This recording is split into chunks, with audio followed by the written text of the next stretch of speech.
NerdandSon.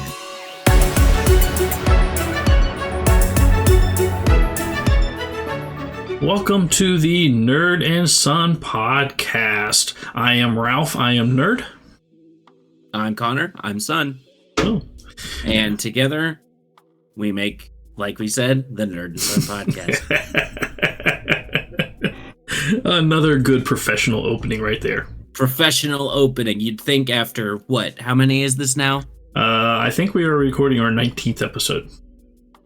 We're almost at 20. We've done this enough. And it probably won't get any better for the next 20, but oh well. Marginal improvements. That's all we can do. So, okay. If you want to go check out anything else, us in any other facet and place, they are. You can go down into the description and look at our link tree, and that'll take you to wherever you need to go to get in contact with us, or to just see what we're up to. Yeah, our direct email address and everything like that. Ask us any questions, and we would love to answer it, or give us your thoughts, whatever you want to. So, okay, so on this particular episode, we are still inside our environmental series that we're trying to make here. So on this particular one, we are actually talking about the blue. So we're talking about the sea. And specifically on this particular one... Good clear. Good clear, yes. But on this one in particular, we're going to talk about above the waves. Yep. So we'll go ahead and we'll start there. I'll let you take it away. Okay. Perfect. I was tasked with doing all this stuff for this one. And when I think of above the waves, I think ocean on your ships. And what does that come with? Being an adventuring party, it's pirates. Always pirates, you know? Yes. Yes. Right? It is, yes. What else is there? What else is there? I don't know. Bad pirate jokes. I'm in the mood for some Arby's. What's a pirate's favorite kind of sock? What? Argyle. Oh, this is terrible. We're probably gonna have these the entire episode. What's a pirate's favorite letter? R. No, it's C, because a pirate's first love always be the sea. Oh, lovely. And if you would have said C, I would have said R. I know you would have. That's just the whole point. So, love it. All right, so let's go some basics. You know, your pros and cons, right? Your pros. If you like pirates and sailing, just the mention of it, and you're sold, right? I love pirates. Mm-hmm. If somebody came up to me and was like, "Hey, I want to do a pirate game," done. Already, I'm sold. I don't need anything else. I don't need any other details. I'm in. So, if you like pirates and sailing, yeah. So it's pretty much you're already sold. You're already sold. And it's pretty easy to translate a lot of things, because with, pirates, it's a lot of the same fantasy tropes, adventure, it's a lot of the same tropes, a lot of the same feel. It's not your skill set. If you're playing in a fantasy setting and you're doing all the work to make this like fantasy setting and, all their encounters and stuff like that, it is not too much different it is a transferable skill set, and you're going to have a good time. Yeah, I mean, to me, when you're thinking pirates and you're thinking about the tropes and everything, that's what makes a pirate. Because why would you want to be a non-tropey pirate? Because, I don't know, to me, the only thing is to do all those specific tropes. To have the absolutely bad talking, to have the 2 teeth, the peg leg, the freaking parrot on your shoulder going, fuck you all. But, yeah, if you're not going to go into those tropes whole hog, then, it's, the pirate thing is not it. But, yeah, that's the whole point of being a pirate. Absolutely. Now, and also, there's booty. Ooh, I like the booty. Yeah, exactly. Mm-hmm. Exactly. Yeah. All right. So we're talking about pirate treasure, not my wife's rear end. I was just talking about booty. Okay. That. All right. So cons. If nautical nonsense be something you don't wish, then you're already turned off. Pirates is either it's a switch, right? You're either all in or you're all out. I don't know. I don't know if there's anyone who's kind of ambivalent about pirates. You know? Yeah, I don't know. I haven't met anybody that don't like pirates. That's what I'm saying. And like, I mean, maybe they got tired of the 7 or 8 Pirates of the Caribbean movies, but overall, the whole pirate theme, yeah, I don't know anybody that doesn't really like it. My thing is that, like, when I was coming up with cons, I was like, well, if you don't like it, then it's not for you. And like, that's really all I could think of. So, and of course, we already mentioned it, but some of the media that you can look into to like take inspiration from. Yeah. At least what I would take inspiration from is Pirates of the Caribbean, of course. Mm-hmm. Classic, right? When you think pirates, you think Pirates of the Caribbean. You can't imagine Pirates of the Caribbean without the opening where Johnny Depp is, you know, on the mast and then steps off onto the pier. Yeah, as it sinks, yes. I think there's something to be said that, you know, it could be argued that everything gets worse from that moment on, but don't know. Overall, Pirates of the Caribbean one is perfect. It's a great. I would agree with that. They kind of go downhill from there, but yes, I kind of agree with that. There's different there's a lot sections of which are kind of downs. nice, but yeah. So, and then like you have generally, you know, everything's great, but you know the one with Davy Jones in it, like Davy Jones is just ooh. But then you know you don't remember the rest of the movie. No, not at all. So then you have Our Flag Means Death, which is a show on HBO, I believe. Okay, I'm not familiar with this one at all.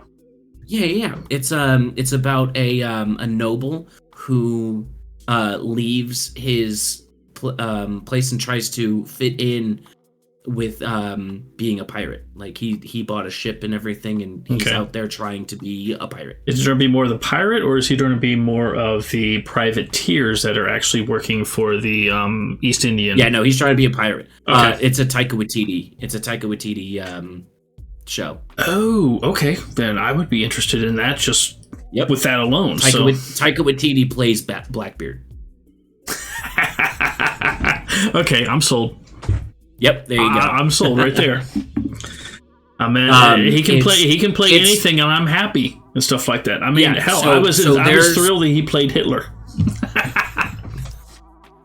So there's 3 shows when you think of like modern queer television. There's 3 shows that you can point to, right? Okay. You have What We Do in the Shadows. Yes. You have Our Flag Means Death, and you have Good Omens. Ah.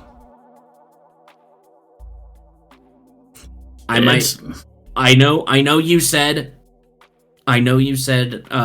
no side tangents, but I'm pretty sure that the guy from Our Flag Means Death is the Good Omens guy. What, the director or writer or what? Like main character. Oh, really? Yeah. You're talking about Michael Sheen? Michael Sheen, okay. And then Our Flag Means Death. It's been a while since I've seen these. Oh, no. Never mind. It's Reese Darby. Okay, yeah, that's completely different. Because I think the guy that plays the angel in Good Omens is, what, Michael Sheen? I could be off on that name. Okay. No, I just looked it up, yeah. Okay. Well, all right. Scratch that. Scratch that. I'm not. Our tangent just hit a wall. Yep. Okay. All right. The other thing is Muppets Treasure Island. Yes. My favorite pirate movie. Right. Mm-hmm. There can be said, you can learn a lot of people. I have a question for you, okay? Because you can learn a lot about a person with one question. Right. I'm scared when now. you think of Tim Curry, where do you think what first comes to mind? There's so many things come to mind, but there is two things that actually come to mind. Okay, Muppet Treasure Island's one of them, and the second one is oh, my mind just went completely blank. It's the cross-dressing one. Oh my gosh, Rocky Horror Picture Show. Yes. Mm-hmm. Yep. So, but the same thing too is mine always and forever is Muppet Treasure Island. Yeah, it depends on which one you saw first, because I saw the Rocky Horror Picture Show a long time before Muppet Treasure Island. Well, actually, probably not that far, because Muppet Treasure Island came in, out in the 80s? I think it was 90s. Was it 90s? Let's find out. Okay. Because honestly, Rocky Horror Picture Show came out, early 80s? 1996. Okay. I'm getting old, and all those decades are kind of running together now. Yeah. So yeah, if you want a classic A to B to C, right, and you just need to follow, just take the beats of Treasure Island, because that's what all pirate stories are like, take their inspiration from. Yeah. And those are movies, right? For video games, you have I've always looked at Sea of Thieves. I've played a lot of hours into that, and I've really enjoyed that with friends. Great time. Yeah. So I've not played that. I'm a PlayStation person, so. Last, but certainly most, I've saved the best for last. It is Assassin's Creed 4 Black Flag. Yes. Excellent game. Oh my gosh, this is so good. If you want to disregard the rest of this list and just go for Black Flag, more power to you. Black Flag is what we talk about Treasure Island doing for the last, 100 years of pirate media. Black Flag will do for the next 100 years. It's so good. Nobody hasn't played this game. It's so good. It is. Yes. Perfect. Very, very nice. I rather enjoyed it. Yes. Rather enjoyed it. So, God, I don't know anybody who hasn't. Anybody who plays it has loved it. Yeah. So and me, good. Having played it when I was young, it left an impression of me, and this is probably why I love pirates. You're very impressionable. I am, but that's fine. Okay. All right, so let's get into the basics, right? How do you get started, right? So we can talk about the setting, right? Where in the world are you gonna do this, right? Where there are boats, there are pirates. Where there's pirates, there's adventure. So you can set it anywhere. And there's, when you look at like historical times with pirates, when we talk about pirates, of course, from our cultural lens, it's going to be the age of piracy down in the Caribbean in the late 1600s to the late 1700s, around that period of time. Okay. And that's normally what we think of and normally what we look at, and what immediately comes to mind. You have if I'm remembering correctly, like the 14th century, up and down the Chinese coast. Even Vikings, right? Vikings are pirates. You have, when you think of modern day pirates, you think of, off the coast of Africa and stuff. Yeah, you got your Somalis and everything. Yes. Yeah, yeah. So it's where there are ships, there are pirates. Even in Greece and Rome, in the Mediterranean Sea, you have pirates and such. So it's everywhere at all times. If there's maritime trade, there's going to be pirates. There's going to be pirates, yes. Yep. So, and that makes a big difference, especially in what kind of theme that you're going for overall. Because, I mean, you can transfer to a pirate setting, but if you're playing something kind of Norse, then yeah, you do have your Vikings. If you're playing something kind of East Asian stuff like that, then yeah, you got your Chinese and all that around through the coast and everything too. And yeah, it's very, very nice. I will say those boats, those like what those the like Asian pirate ships, how they usually are portrayed, where they have like the fin. They look sick as fuck. They do look cool. They do look very, very cool. So yeah. So how I was looking in online on different forums and stuff and seeing how people would do this, and I saw something that said like treat islands like dungeons, like individual dungeons, right? That's not a bad idea. It's not, but I personally disagree, because you can treat dungeons like dungeons, right? What's the point of a dungeon? Is to keep like treasure at the end or whatever, right? You can just have dungeons. Yeah. So you don't have normally, to if you're on like a small island, you're not going to have some kind of dungeon in there or some cave that's underground. Just because... I mean, to be fair, this is a fantasy setting. You absolutely can. It can. Yes. So, and we can talk about that next week, because you can have yourself what they call a blue hole in the middle of an island, and that could be its own little cave system. So, yeah. So, it can move into, what we're going to talk about next week, which is underwater adventures. Under the blue. Under the blue. Under the sea. No, I should have kept that for next week. All right, we're going to take that. We're going to put that back in the pocket. Okay, that'll work. So yeah, dungeons already fit well. You're playing, pulp adventure, fantasy, so might as well just keep the dungeons. Let's see. The ship and the crew are going to be characters in their own right. Oh yeah. And you can have, you can play it how you want. Like maybe the ship does things, because it has a mind of its own, or you have certain people, certain characters, right? So what I did, I DM'd an airship game, and I had everyone around the table input like, oh, well, give me a part of the crew. And, so somebody said, oh, there's a medic, and he's a goblin. Okay. And then we moved on, and then, somebody else would say something interesting about them. Right. And so we ended up having a bunch of different characters for everybody that was on the table, and they were all part of the crew and part of the ship.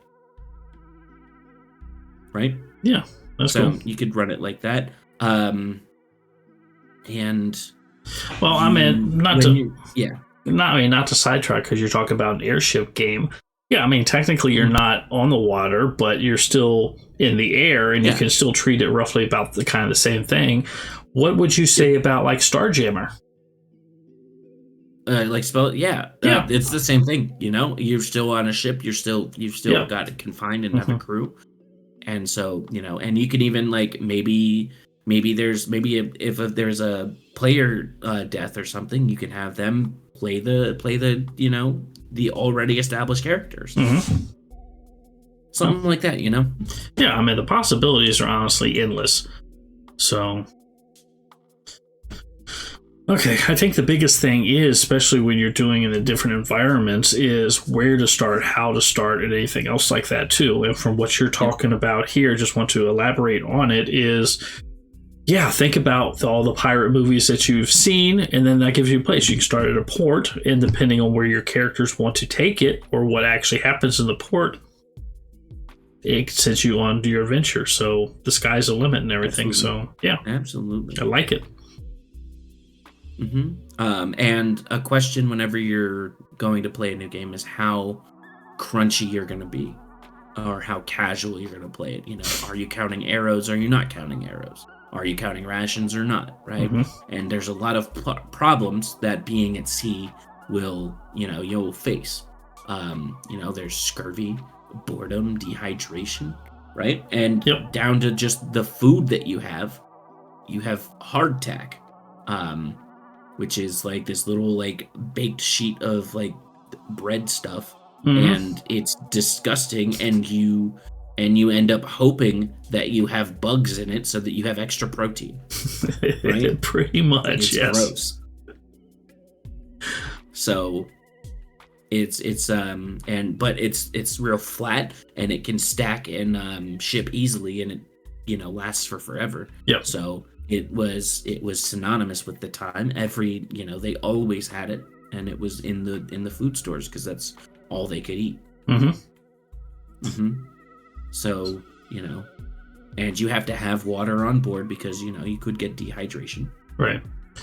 Which that's something to kind of play against and everything like that. So I can figure out, especially the water, even though you're surrounded by water, it's not drinkable because the salt content is so high. Yep. So you have to have some kind of knowledge on that or be able to purify it somehow. And you can actually make sort of like a small little encounter about how you're going to be doing the water. See what kind of ideas they have, see what kind of they update, stuff like that. Because, I mean, I've always watched a whole bunch of different shows that show you how to make things and how to go ahead and make the water. There's a temp method you can do. There's 2 bottles that you can put back together, one in hot sand, one in another, so the condensation goes back and forth. There's a whole bunch of different things that you can do to take the salt water and turn that into drinkable water. So especially if your players know how to do that stuff or can think about that stuff, because that way you can actually bring in your player knowledge and combine that with your character knowledge, which I would have no problem doing. Okay. Yeah. Or if they don't have any ideas and then they have like a survival, then they can roll a survival, and then I can tell them a couple different ideas they might be able to come up with. But yeah, this is where I would have no problem between player knowledge and character knowledge. So yeah, it's all good. Absolutely. But there's also, if your character is a sailor, right, they would know these things. Difference between, because sometimes you can be in a position where the character would know more about this than the player would. Yeah. So, you can choose to, but also you have create food and water as a spell in most fantasy RPG games. And so this kind of eliminates that problem. Yeah, pretty much. As long as you have your components to cast that, if it's actually requires components, which I don't think Purify Water does. So I don't know if it does or not, but whatever. But yeah, pick and choose these at your leisure and how you want to do that, and then you have like how you can start, right? So as a player, your position, because there's a hierarchical nature of the ship, there is a discussion of how you want to start your players, right? Right. You can have them be part of the crew and rise through the ranks. Like you can start them at the bottom and they have to rise up. You can have them as the captain's council, with maybe even a player as a captain, right? So how we did it, because I played in a pirate campaign, and it was kind of like Star Trek, where like every time we'd land, we'd have like the away team, and we'd go do the quest, and we basically hopped islands and did the quest on that island. Okay, that's actually kind of cool. Just make it more episodical. You get your island of the week. Yep, island of the week. So, and then of course, because you're a pirate, your boat stuff, nautical adventures, nautical nonsense. You got no boat stuff. Yes. As much as you want to, right?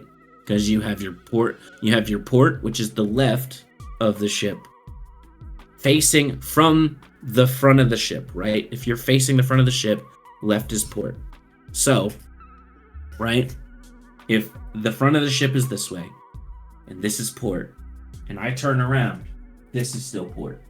Mm-hmm. Okay? So, and then starboard is right of the ship, right? Yep. Then you have fore, aft. Mm-hmm. You have, your nautical words like forecastle, your poop deck, your bridge, your mast, all that stuff, right? Okay. Forecastle. What's that? So forecastle is a shortened word of forecastle, which is like the front part of the ship. Okay. Yeah. So, but if you're on a boat, you don't pronounce it as forecastle. It's forecastle. Okay. Right? See, that's something I didn't know. There you go. So, and then you have, what kind of boat it is, right? Because, the smaller the boat, the faster, more maneuverable it is. But the bigger it is, the more guns you can have, right? Mm-hmm. So even the kind of boat that you have is still, part of what you can do within encounters and such. Yeah. And I think it'd be interesting, especially on what kind of time period you're playing in. I know it's fantasy, but the closest fantasy boat battles that I remember is if you play the Assassin's Creed Odyssey and what was the other one?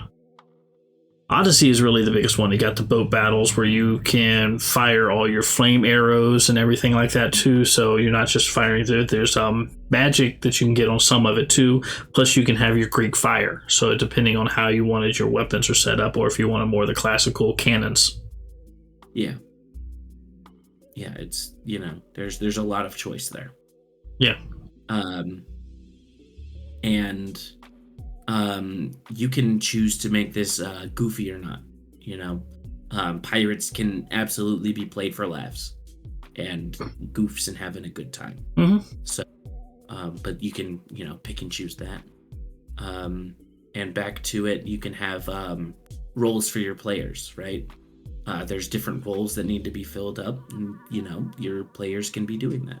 Yeah. You have your quartermaster, which is your supplies and such.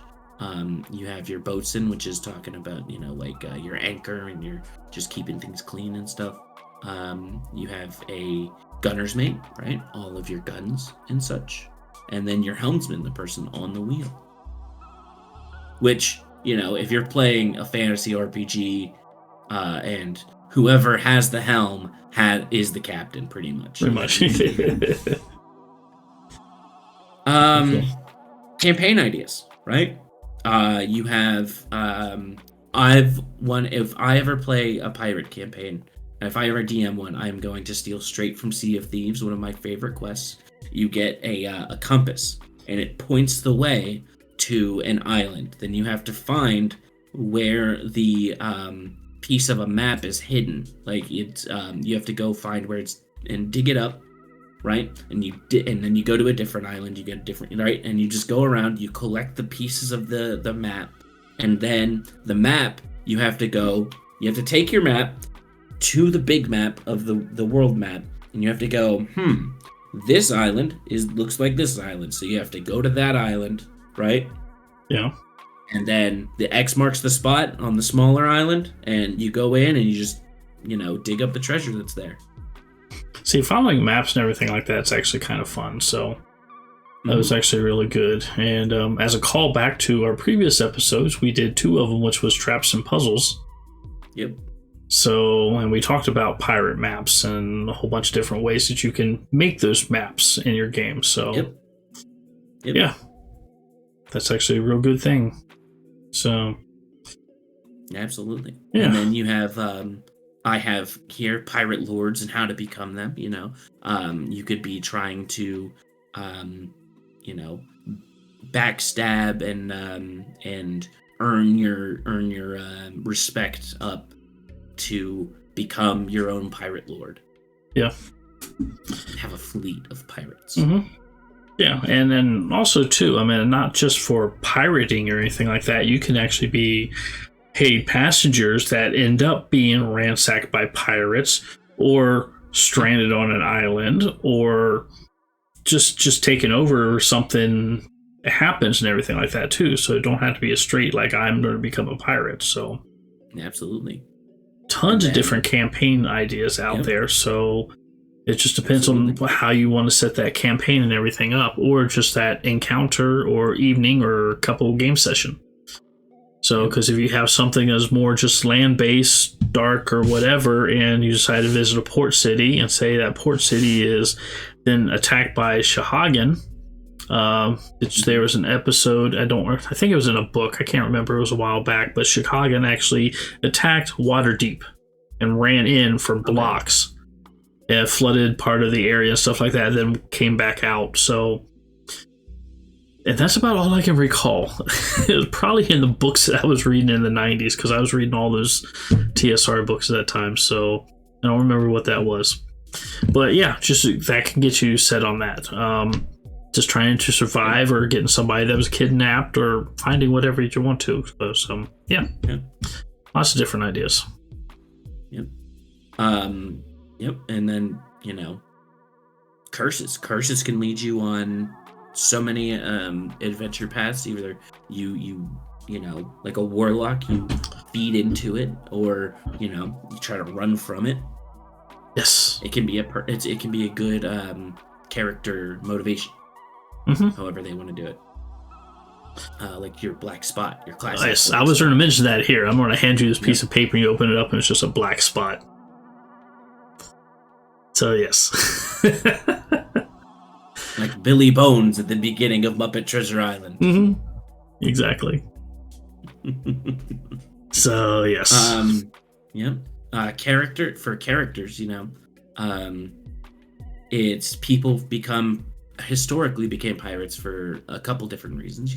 They have social outcasts, the opportunity to get a new life and become something different, and straight greed, right? So when you're making a character within this, or you're having your players make a character, you can just have ask them this question of, why are you doing this? What made you leave society to come do this, right? And honestly, it's going to be for a lot of the same reasons that you become a fantasy adventurer. Yes. So, and this gives you a chance, because if social outcasts, if pirates are naturally made up of social outcasts, you're going to have strange races that don't normally fit, right? All those crazy monster manual races that you have always wanted to play but have never been able to have the chance to. This could be your chance. Yeah. And it can fit within the concept of being pirates. Actually, that is a very, very good idea. I never even thought about that directly like that, but that is an awesome idea, to play some of your monstrous races where it wouldn't make sense any other way. This way, yeah, that's excellent.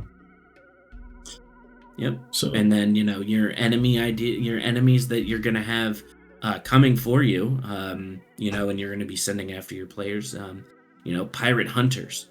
The more infamous that you get, the more people are gonna come after your head, right? You got your privateers, like you mentioned earlier. Yeah. And they're gonna hunt you so that they can make money, right? And then again, of the same arm there, you have the law, right? You're pirates. You're breaking the law. The law is going to come after you. And then, right, all of that together, you have the Navy. The Navy's going to come after you, right? Exactly. All those are going to be working together, always patrolling the oceans, looking for you guys. Then you have, sea monsters and sea races. Yes. What's a good you can't have a fantasy like pirate setting. You can't even have a pirate setting without being attacked by a kraken or something. Exactly, like that, yeah.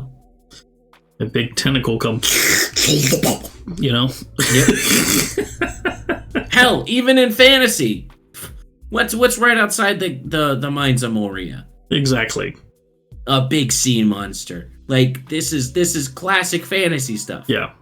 Sea monster. A little lake, but yeah. Oh, well. Yep.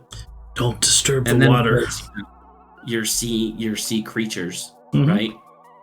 And your sea creatures or your sea just like your sea races, like the Sahagwin or however you say that, your Kuatoa, your like all that stuff, Yep. Merfolk. You are in their territory. Exactly. So you're kind of at their mercy and everything like that too. And if you're going to have more of a setting that has like gods and that play a role in your campaign, causing havoc and everything else for you, because besides that, you're going to have weather to deal with. You're going to have typhoons. You're going to have whirlpools. You're going to have big kraken that you can turn to stone with the head of Medusa. You got a whole bunch of different things you can do. Yep. So there's a lot. There's a lot to be done. Perfect. So those are the notes I've had today. I think it's time for our world famous Creature Corner segment. Yes, we can go ahead and unless you have any thoughts. No, you have any more pirate thoughts. No, not really, because it's for the most part, yeah, you kind of want to play a pirate theme, but if your players don't really want to be pirates, then you can actually set them up as they can either be attacked by pirates during their transporting from one place to another, because not all your transportation is going to take place over land. So sometimes you have to go to another island kingdom or something like that too. So lots of things that can happen. So you don't have to be forced to be into a pirate, but yeah, this should overall give you a bunch of different ideas, which is the whole thought about doing this segment, is to think of these things differently or not as hard as one may think, because I've ran into people that's going, I don't know how to do this. This just seems too complicated. No, because it's just not your comfort area. And then hopefully just trying to get an idea of stealing stuff from like movies or anything like that kind of helps get you set up so you're not too uncomfortable at it. And then once you get started, it just becomes easy at that point too. It's just the starting that a lot of people have trouble with. So absolutely. Okay. Well, let's go ahead and do that. Let's go ahead and let's take our quick break, and then we'll go ahead and go into the encounter corner. Hi guys, if you want to take a break from role-playing and watch someone burn their face off while eating hot peppers, head on over to YouTube at 13 Peppers and like and subscribe. And if you want to grow these peppers yourself, you can actually purchase these seeds at 13peppersbyralph.com. With that, have a good day. Okay, and we are back. Okay, Woo! Yes. Okay, so now we're going to go ahead and jump into our encounter corner. And this week it was my turn. We are at the letter I. So, and what I decided to do is I'm going to talk about how I'm going to include that. I'm going to do this kind of encounter is going to be called the Tower of the Iron Wizard. Okay? Right. Just to give a basic synopsis of this. I don't think that tower starts with I. That's just me though. Well, when you said I don't think, that actually started with I. Okay. Yay. So we're going to call this one the Tower of the Iron Wizard. Okay. Now the whole synopsis is the sea elves come to a point town into a port town in need of adventures. Okay. So you could be there doing whatever you want to. And you hear rumors of the town guard are up there and they're trying to talk to the town people, be as friendly as possible. So there's some kind of hesitation because it's not something they normally do. So, but they actually come in to help to find an object that is actually in a sunken tower, okay, that was stolen from them, and to also rescue the 3 previous groups that they sent down to try to get the object returned. Okay? And the only hint of what is inside of the tower, okay, is found in the rubble where the tower was sunk in a corpse of an iron snake. So is the tower a giant iron snake? No. A corpse of an iron snake. Oh. Okay. So iron metallic snake was pulled out of the rubble around the outside. Okay. So that's kind of the only ideas that they have, okay? They don't know what's in there or anything like that, okay? if your group decides to go ahead and take on this adventure, they will reward you handsomely. This is actually going to be an upper level adventure too. So this could be 10, 12, 13, 14, something like that. Okay.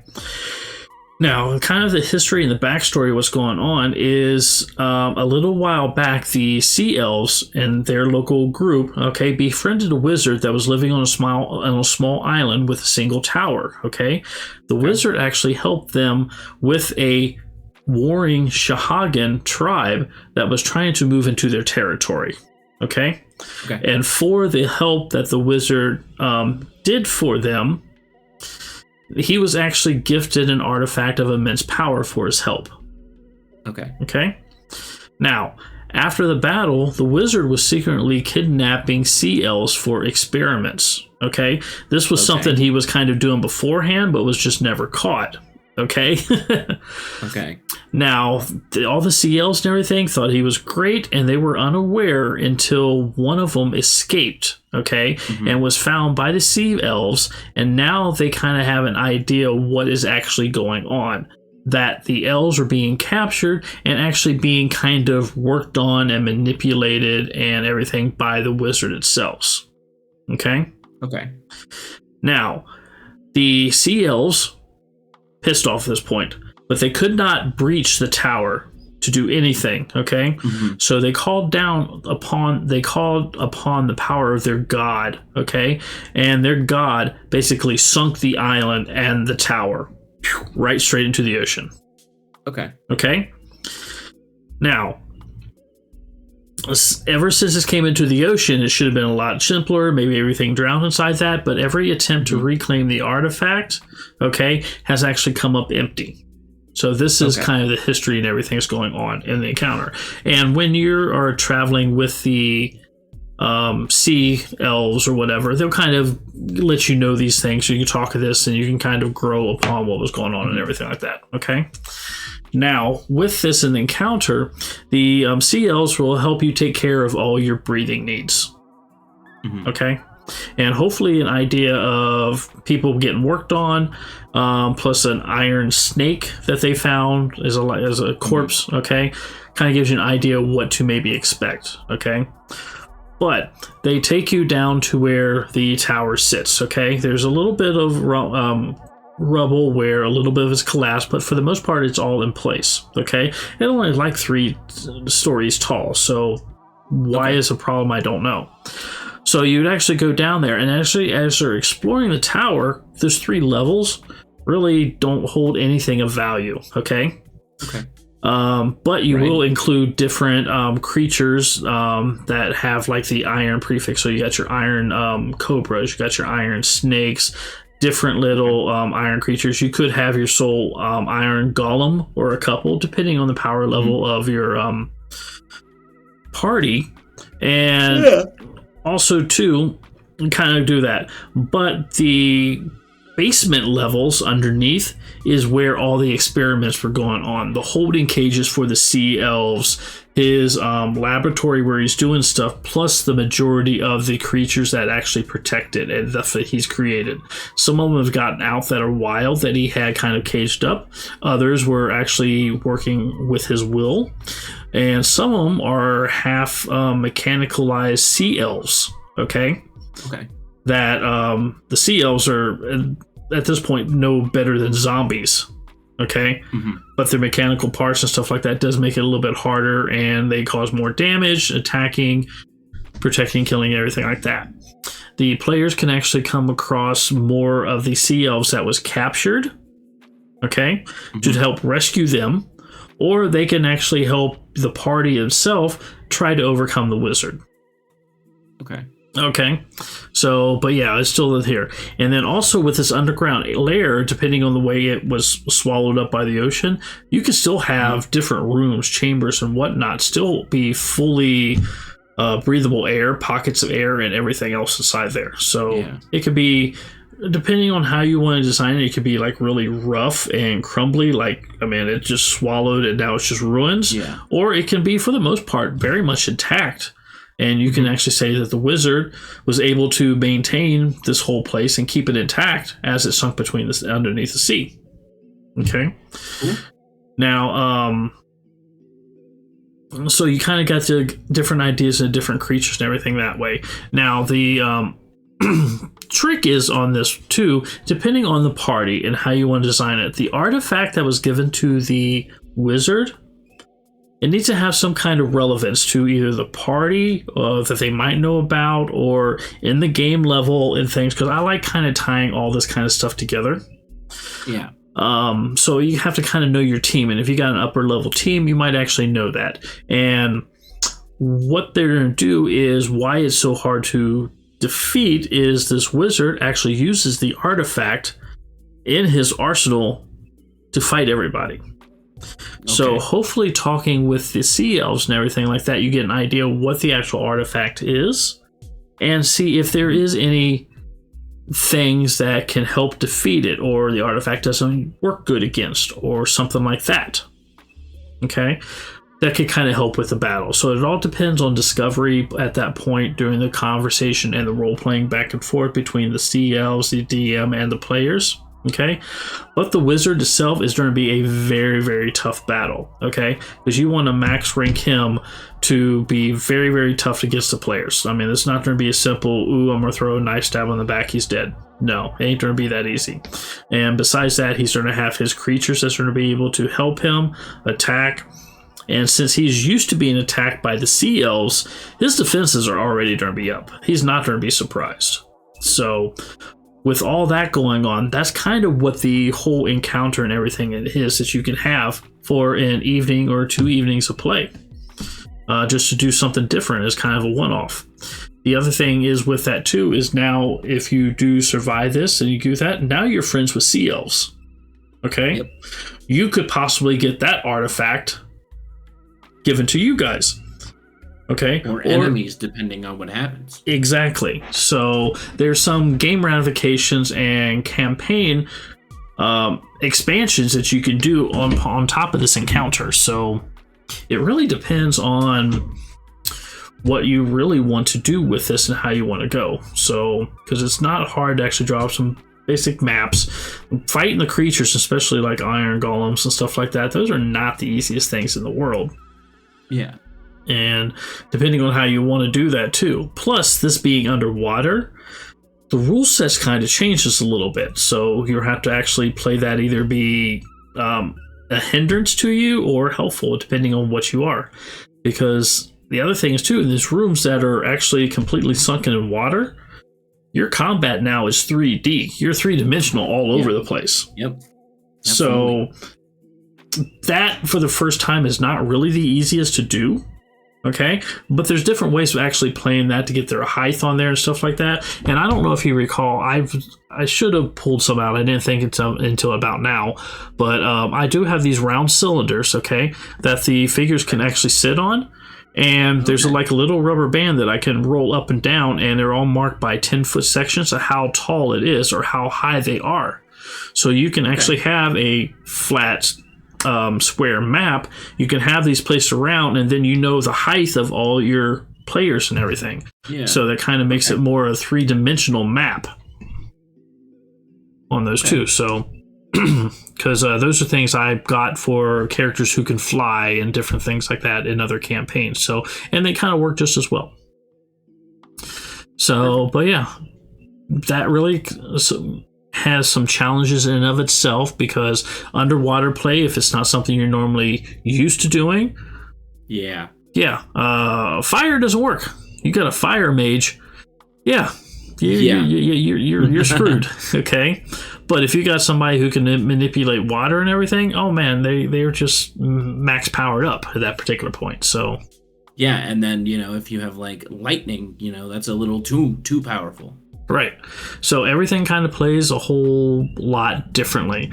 And also, too, going through these caverns, sunken and stuff, unless they have magical lighting, light's going to play a factor to a bunch of these different things. Okay? And if you are battling automatrons, golems, iron, cobra, stuff like that, they don't need light sources.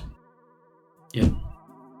So they don't work on vision like that. So yeah, they have a blind sense. Yep. So Yeah, it's absolutely. Okay, but yeah, that's kind of the overall idea for the encounter and everything setting up. So I like it. Ultimately, it's just a basic 3-story tower and 2 or 3 layer dungeon underneath. Down, yeah. Not that big of a complicated, because you can pull generic maps out so fast. I can print ones up through Donjon and everything like real quick, like that, and you can just put those together. So the map part's not going to be difficult. It's more of, are you able to run an underwater campaign or not, and have the battles doing it that way. And if the players are familiar with being underwater or not, that has a whole other challenge and everything on that. But yeah, overall, that was kind of the idea for the encounter corner. So what do you think about that, or what kind of feedback do you have on that? I have no feedback. This is pretty good. I think it's a really good little like setting that could go for a couple sessions. And I like the idea as well. Excuse me. And I like the idea because depending on how you do, and similar to the last couple ones that I've done, is you can actually start different arcs from the campaign off of that. You have new groups that you have befriended, or if you fail, enemies and everything like that, to kind of expand the campaigns out in different ways. So absolutely, yeah, I kind of like these things that are a little bit different. So yeah, I was thinking of a couple different things, and I was like, you know what, let's don't have to actually be complicated or anything like that. But this ends up being a underwater campaign or underwater encounters. Yep, absolutely. Love it. Sorry, I'll have to mute that out. I apologize. I need a cough button. But yeah, I think it's good. I like it. Okay, cool. So yeah, that's just how my mind works. I mean, if you've noticed through these different encounters, stuff like that, I love creating this stuff. This just what I really do. It just goes and expands and weird as I do it. So I think if I've noticed a pattern, I'm better at doing like more broad, like this is the history, this is this big group, right? And you like doing the like, well, this is this little area, and this is what's happening in this little area. Yeah. Well, man, after you run a campaign for years and years and years, you got to come up with these little small things that's going to take care of the session. Even though you're in a long campaign, you need to have something that happens in the session besides just rolling a random encounter off of the table. So that way it's still coherent, but it's still fun and interesting, and also challenges the players at the exact same time. So coming up with different scenarios like that, I don't know. I've just done it so much and for so many years. It's just what I like to do. Yeah, you have that skill. You have the muscle to do that. Right, and the weird ass imagination, because my mind does not stop. All right. So well, that's fun. Okay. Well, with that, I think we will end the podcast right about here. So, with that, and I'm going to ask this like I do every time like that, son. Any place that anybody can get a hold of you? Just follow down that link tree, and it'll be one of us, probably me, who responds, and that's one of the best ways to hold me. Outside of this, my presence on the internet is low. So, okay. But I know that you have a particularly more. A particular set of YouTube skills. Yeah. So, and speaking of those YouTube skills, what are they? Actually, I have another channel I run. I've been doing that for a couple years. It is called 13 Peppers, where I actually eat, taste, and just love and grow the hottest of peppers. So, wonderful channel, especially if you like watching somebody burn the hell out of themselves and sweat and shoot their blood pressure up through the roof. There you go. That was perfect. So if that's something you're interested in, go to 13 Peppers. That's where I'm at there. So, and even Son was on there doing some tastings that we have with some hot sauces. So very, very nice. But okay. With that, I think that is about it. I want to say I am Ralph. I am Nerd. And I'm Connor. I'm Son. And you will have yourself a very, very good day.